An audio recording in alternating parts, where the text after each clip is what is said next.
बिस्मिल्लाहिर्रहमानिर्रहीम। आज कल तमाम हुकूमती ऐवानों में, अवामी बैठकों में, कारोबारी मराकज़ में हर जगह एक ही केस का चर्चा है और वो केस है जस्टिस काजी फ़ायज़ ईसा केस। इस केस की तकनीकी जो तफसीलात है उस पर जाए बग़ैर आइए हम ये देखते हैं कि ये केस है क्या, ये केस कहाँ दायर हुआ था और फेडरल सुप्रीम जुडिशल काउंसिल जो है, जो अदारा जो जजेस के ख़िलाफ़ मिसकंडक्ट को देखता है, वो क्या है। तो सबसे पहले ये कि हमारी जो सुप्रीम कोर्ट है और 4 हाई कोर्ट्स हैं, 5 हाई कोर्ट्स हैं, 4 सूबों की और 5वीं इस्लामाबाद हाई कोर्ट, इस पे मुश्तमिल जो ये पाँच हाई कोर्ट्स और सुप्रीम कोर्ट, इनके जजेस को आला अदलिया का जज कहते हैं। जो सेशन जजेस या सिविल जजेस हैं ये मातहत अदलिया में इनका शुमार होता है। आला अदलिया के जो जजेस हैं ये सवाए इनकी, अगर ये जब जज बन जाते हैं तो सवाए रिटायरमेंट के इनकी जो उम्र है उसके अलावा इनको फिर अपनी ओहदे से इलादा करने का कोई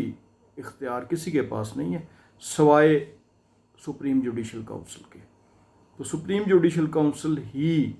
आला अदलिया के किसी जज को उनके ओहदे से हटा सकती है 2 वजूहात की बिना पर। पहली, अगर वो जहनी तौर पर इस काबिल ना रहें, यानी उनके जहनी कोई बीमारी हो जाए, और दूसरा, अगर कोई मिसकंडक्ट, चाहे उसमें करप्शन हो या कोई ऐसी चीज़ जो बहसीयत जज उन्हें नहीं करनी चाहिए थी, उन बुनियादों पे ये सुप्रीम जुडिशल काउंसिल का इख्तियार है। अब सुप्रीम जुडिशल काउंसिल है क्या असल में? ये आइन का आर्टिकल 209 है जिसके तहत ये सुप्रीम जुडिशल काउंसिल का क़याम अमल में आता है, और इसमें जो सुप्रीम कोर्ट ऑफ पाकिस्तान के चीफ़ जस्टिस हैं या जो चीफ़ जस्टिस ऑफ पाकिस्तान है वो इसके सरबराह होते हैं, और 2 सीनियर मोस्ट जजेस, यानी चीफ़ जस्टिस के बाद दूसरे नंबर का जज और तीसरे नंबर के जो हैं वो 2 इसके मेंबर्स वो होते हैं। और जो 5 हाई कोर्ट्स हैं उन 5 हाई कोर्ट्स में से 2 chief justice, senior most chief justice member होते हैं, यानी कुल 5 अरकान, 2 सुप्रीम कोर्ट के सीनियर मोस्ट जज, 2 सीनियर मोस्ट हाई कोर्ट के चीफ जस्टिस और 1 चीफ जस्टिस ऑफ पाकिस्तान। तो ये कंसेंसस से, इत्तफाक राय से फ़ैसला करें तब भी ठीक है, वरना अगर इत्तफाक राय ना हो तो फिर अक्सरीती फ़ैसला, यानी 5 में से 3 या 4 जिस तरफ होंगे वो फ़ैसला माना जाएगा। तो ये बेसिकली उसकी एक हैयत है। और मैं थोड़ा सा आपको बताता चलूँ कि आज तक सिर्फ 1 जज ऐसे हैं आला अदलिया के जिनको के सुप्रीम जुडिशल काउंसिल के फ़ैसले के तहत अलग किया गया उनके अहदे से, और वो जस्टिस शौकत अज़ीज़ सदीकी हैं, जो आपको याद होगा उन्होंने रावलपिंडी बार में एक तकरीर की थी जिसमें उन्होंने एजेंसीज़ को मोर्द इल्ज़ाम ठहराया था कि ये एजेंसीज़ बेसिकली अदालती जो अमल है, जुडिशल प्रोसेस है, उस पर असरअंदाज होते हैं बेंच बनवाने में और मर्ज़ी के फ़ैसले हासिल करने में, और उसको मिसकंडक्ट करार देकर तो जस्टिस जो चीफ़ जस्टिस ऑफ पाकिस्तान थे उस वक़्त के साकिब निसार साहब की सरबराही में उन्होंने उनको ओहदे से अलग किया था। इसके अलावा आज तक कोई आला अदलिया का जज सुप्रीम जुडिशल काउंसिल के फ़ैसले की रूह से अपने ओहदे से अलग नहीं हुआ। हाँ, रेफरेंसेस फाइल होने के बाद कुछ केसेस ऐसे हैं जिसमें उन जजेस ने खुद इस्तीफ़ा देना बेहतर समझा था और इस्तीफ़ा दे दिया था। तो ये, और अब जो जज साहब पे इल्ज़ाम है जस्टिस काजी फ़ायज़ ईसा पे, वो ये है कि उनके लंदन में उनकी जो बेगम साहिबा हैं उनके नाम जो कुछ गालबन 3 प्रॉपर्टीज़ हैं, 3 ऐसे जायदादें हैं जो कि उनके नाम हैं, लेकिन उन्होंने जस्टिस साहब ने, जस्टिस काजी फ़ायज़ ईसा ने FBR में जो अपने गोशवारे जमा कराते हैं, जिसमें अपने असास से हर शहरी जमा कराता है, उसमें वो जमा नहीं कराए। यानी सुप्रीम कोर्ट का जज की हैसियत से सुप्रीम कोर्ट में किसी जज को असासे जमा नहीं कराने होते, बल्कि एक आम शहरी की हैसियत से जो FBR में असासे जमा कराते हैं उसमें उन्होंने अपनी अहलिया की वो जायदादें ज़ाहिर नहीं की। दूसरी तरफ जज साहब का मौक़िफ़ ये है कि चूँकि उनकी अहलिया ख़ुद टैक्स गुजार हैं, वो अपना इंडिपेंडेंट टैक्स भरती हैं, उनकी अपनी जायदादें हैं जो उनके मेके की तरफ से भी उनको दी गई, वो एक ज़मींदार बड़े ख़ानदान से ताल्लुक़ रखती हैं, तो चूँकि वो अपने असासे ख़ुद जमा कराती हैं, अगर वो मेरी डिपेंडेंट होती, जिस तरह के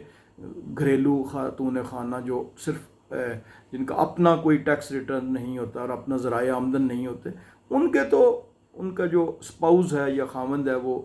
ان کے اثاثہ جات جمع کرانے کا پابند ہے، لیکن ملکی قانون کی روح سے جو انڈیپینڈنٹ ٹیکس گزار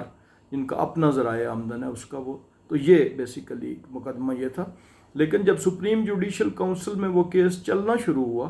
تو اس وقت جسٹس قاضی فائز عیسیٰ نے ایک آئینی درخواست دائر کی سپریم کورٹ میں، جس میں انہوں نے اس کارروائی کو جو سپریم جوڈیشل کونسل میں ہو رہی تھی اسے روکنے کی استدعا کی، اور بیسیکلی اس جو آئینی درخواست سپریم کورٹ میں ہے اس پہ ایک 10 رکنی بینچ بنایا گیا جسٹس عمر عطا بندیال کی سربراہی میں، کہ جو اب تقریباً ڈے ٹو ڈے ٹرائل کر رہا ہے اس کا وہ فیصلہ سنائے گا، اور وہ فیصلہ بیسیکلی اس بات کا تعین کرے گا کہ کیا سپریم جوڈیشل کونسل میں اس کارروائی کو جاری رہنا چاہیے جو اس وقت ریفرنس دائر ہے۔ اور ریفرنس دائر کرنے کا جو اختیار ہے وہ پہلے تو صرف صدر مملکت کو حاصل تھا کہ وہ کسی جج کے خلاف کوئی شکایت آنے کی صورت میں یا کہیں سے کوئی اطلاع ملنے کی صورت میں ریفرنس سپریم جوڈیشل کونسل میں دائر کریں، لیکن 18ویں ترمیم جب ہوئی آئین میں تو اس کی روح سے یہ